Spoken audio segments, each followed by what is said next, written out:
Hello and welcome. My name is Carsten Lützen. I'm an agile coach, facilitator, coach, whatever we call it. This video is about this model levels of intervention that I learned from Katrine Kjeldsen on a course that I'm currently attending on professional agile coaching. And it's an awesome course and it gives a lot of food for thought. And one of these things is this levels of intervention. So as a facilitator, as a coach, whatever I do has some impact on the group. Of course, I know that.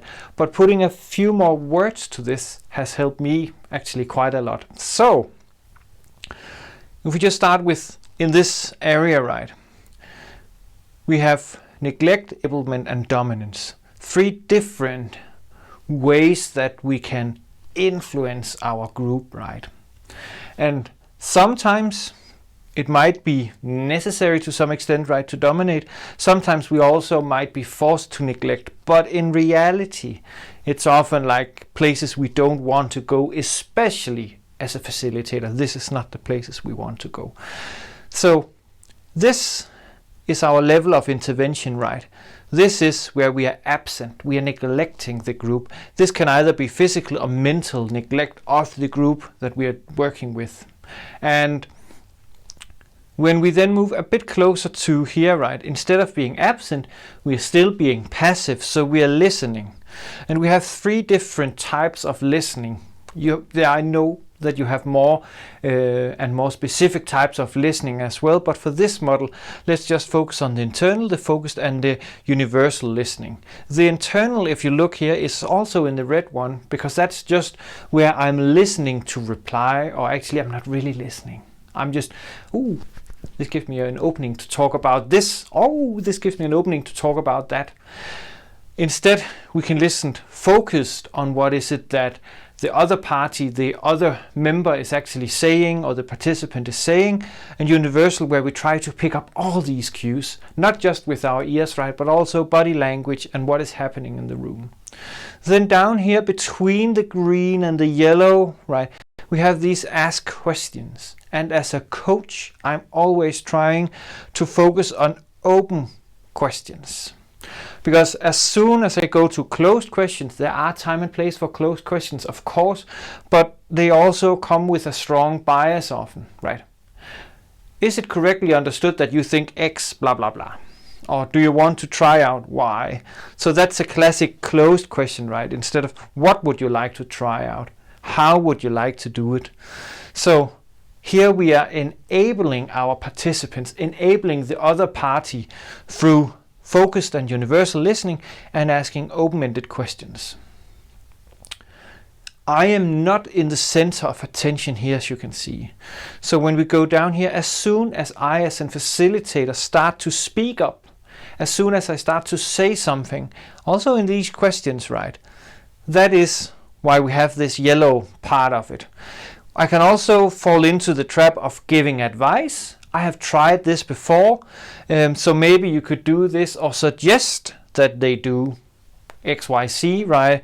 Or try to convince them or sell the idea of this tool is the greatest tool of all time, right? Or this model will solve all your problems, and so on. And then we have a line here into the dominance part of it, right? And that's where we start to give orders. So we make the plan like old school project management. That is definitely an intervention, right? We issue a decree. From now on, everybody has to do time registration. From now on, everybody has to do story point, whatever, right? And if you don't do it, you will get a disciplinary action or whatnot, right?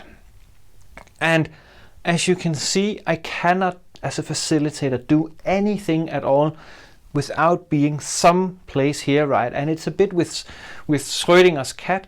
As soon as I'm interacting with our system, with our environment, with the facilitation, I am also influencing the system. When I listen, I am influencing the system. Even just through listening, because some people will find me listening, will probably see it as neglect or absence, right? Why isn't he saying anything? I really want him to come with his opinion. Or when I speak up, or if I ask an open-ended question, some people can maybe perceive it as I'm trying to suggest something, or I'm trying to make a plan that they are not ready for.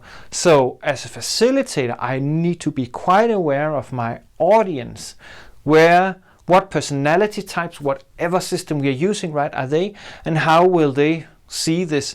So I try to be here, but it's not easy at all, because some people will shift compared to how I see my own behavior.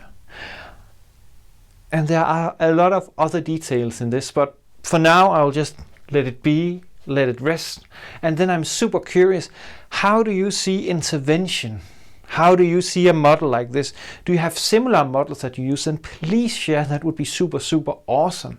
And as always, if you have comments, questions, ideas or feedback to these videos, please leave me a comment or send me a message. That would be awesome. And that's it. Have a super awesome day.